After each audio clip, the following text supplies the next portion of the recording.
Hotel Echo Lima Oscar.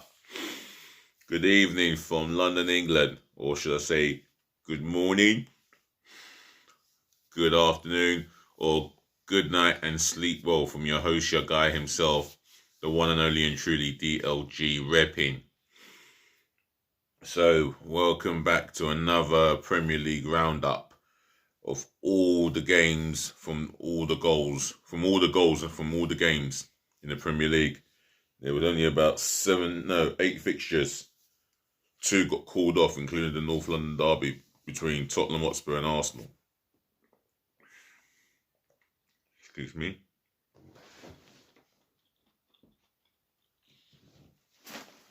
So, before I get started, if you want to leave a message or an opinion about the channel or about me, etc., just drop it in the comment section below.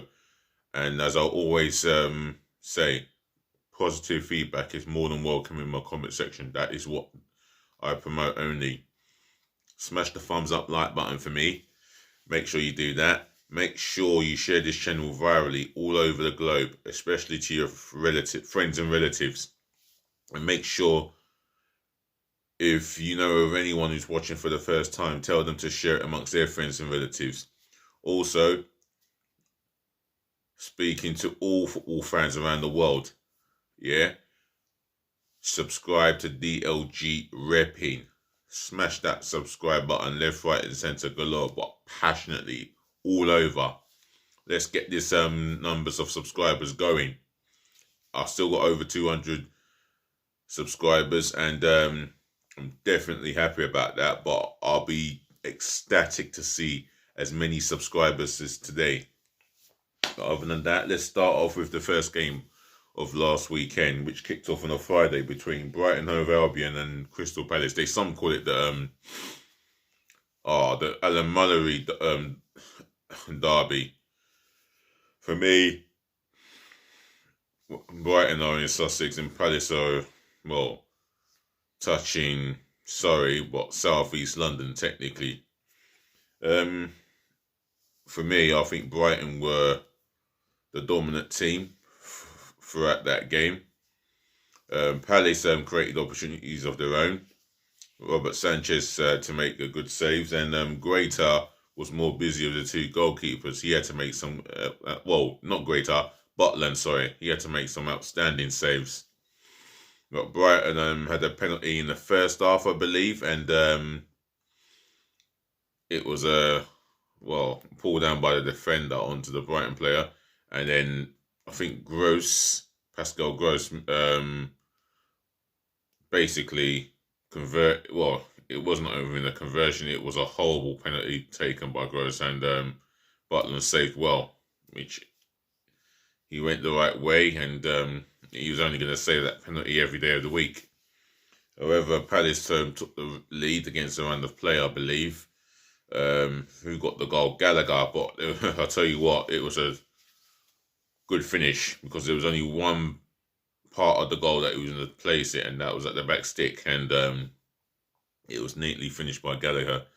And Brighton got the equaliser through their hard work and determination, and for their determination to get back into the game. They got a equaliser, albeit an own goal by Anderson, where Mope goes on the outside of the defender, pulls it back on the left foot, which is his weak, and Anderson just got the clearance all wrong, and it's gone through the legs of Butland, and before you know it, it's nestled into the back of the net. Brighton had the ascendancy to go for the winner, but it just wasn't to be. They just couldn't find that winning goal, and then at the death, because that was an opportunity for Danny Welbeck to win it at the death, but just went over the bar. So it finished Brighton Hove Albion 1, Crystal Palace 1. Oh, I'm tired. You can tell I'm tired. Saturday's game, lunchtime kickoff, Manchester City v Chelsea. Some would call it the clash of the casts. Some would say it's a rivalry based on money. For me, it's a fixture played by two successful English teams in recent years.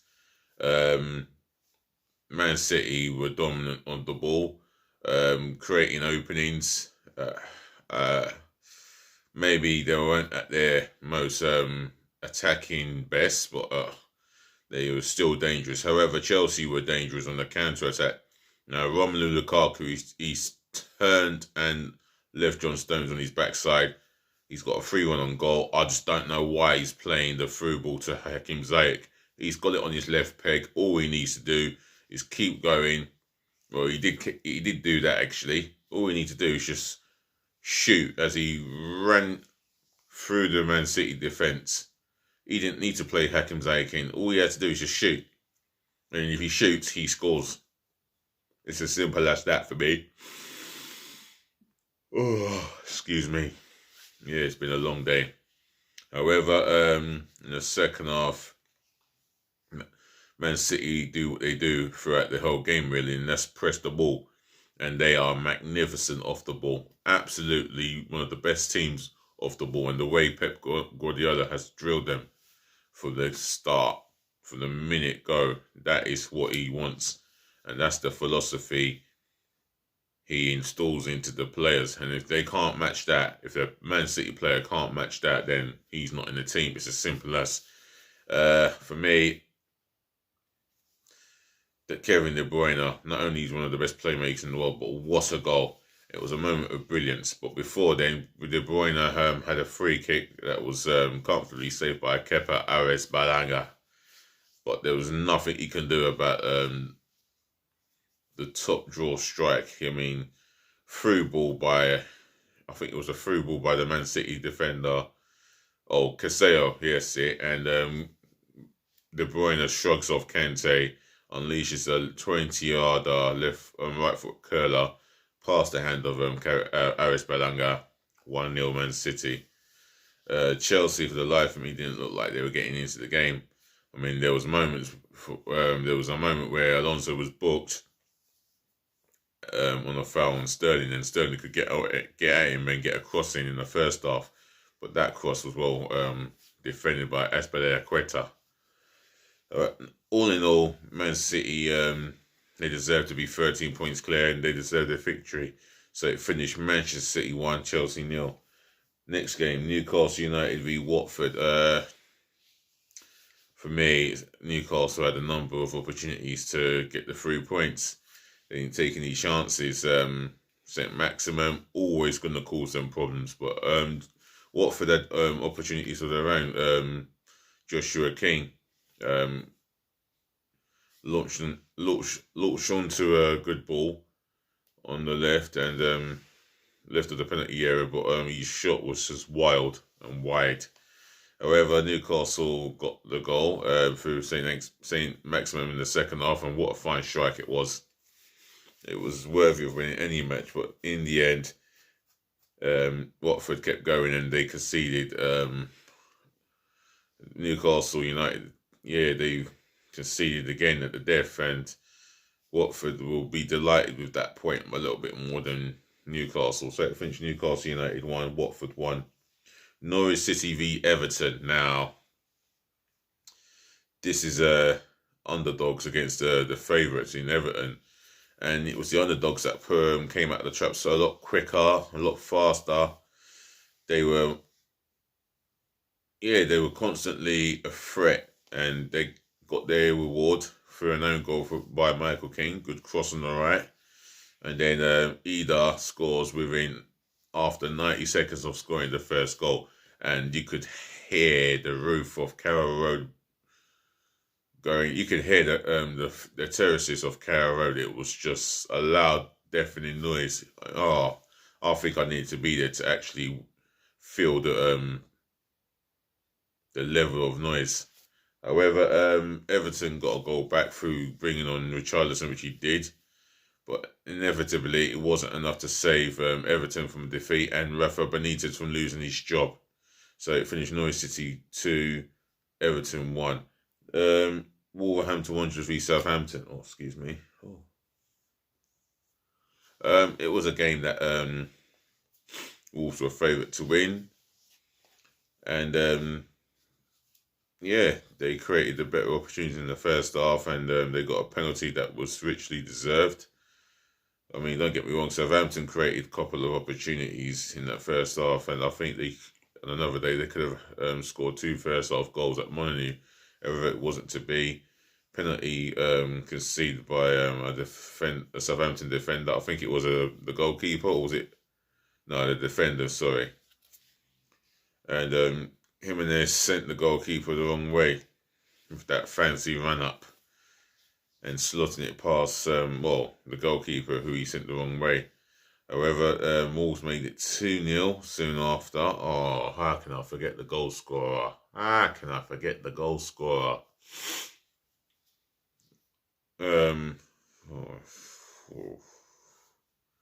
Yeah, they went 2-0 up. Wolves fans, if you know the second goal scorer of your goal on Saturday, let me read the name in the comment section below, because I've forgotten the goal scorer. However, the goal of the game came from Ward-Prowse, and what a free kick. I mean, only David Beckham has now scored more free kicks than Ward-Prowse in the Premier League. Another one to the collection for Mr. James Ward-Prowse, and what a strike. But I mean, nevertheless, I think the better team won the contest on the day, and Adam Traore launching onto a through pass with his pace and his strength and the power, it was never going to be denied. So it finished Wolverhampton Wanderers 3, Southampton 1. Aston Villa versus Manchester United. Manchester United came out of the block, and in the first 10 minutes you could see they were the team with more threatening, and Bruno Fernandes puts them 1-0 up. And just when you think with 25 odd minutes to go, Manchester United go 2-0 up. Although before that, I think Villa applied themselves in the right way, creating opportunities, but finding De Gea in fine form. But nevertheless, in the second half, Manchester United had 25 odd minutes to go. Bruno Fernandes gets a fine goal, and then it all goes downhill from there, where in the 70-something minute, Jacob Ramsey scores a brilliant goal. Good little intricate play by the Villa attacking players. And then the moment that the Villa part was waiting for, Coutinho's debut, gets an assist. He gets assisted for his equaliser. And not only did he do well to get that equaliser, he was very brave and bold to get to that ball before De Gea. And Manchester United have thrown a 2-goal lead away. They've literally bottled it, truth be told, when they should have won it comfortably. However, it finished Aston Villa 2, Manchester United 2. West Ham United v Leeds United. I'll tell you what, to Leeds' credit, they didn't go to the London Stadium to sit back and soak up pressure. They're a team that loves to play that attacking fluent football, and Jack Harrison, he's a big difference maker to me. He gets the first goal of the game, but credit to West Ham, Gerard Bowen, the form that he's been on. I think he deserves a call up to the England squad, and he gets the equaliser. However, Jack Harrison, who could be pushing for an England call up himself, restore Leeds' lead, and they went into the interval 2-1 up. However, West Ham created a number of opportunities, dominated the ball, and eventually they got their equaliser again through Pablo Fornells. But minutes after, the lead didn't last for as long as 6 minutes, and Jack Harrison completes his hat-trick. And then Leeds thought they had their fourth goal scored, and it was disallowed, I think, for offside. So Click was just unlucky on the day. However, it finished West Ham United 2, Leeds United 3. Liverpool v Brentford.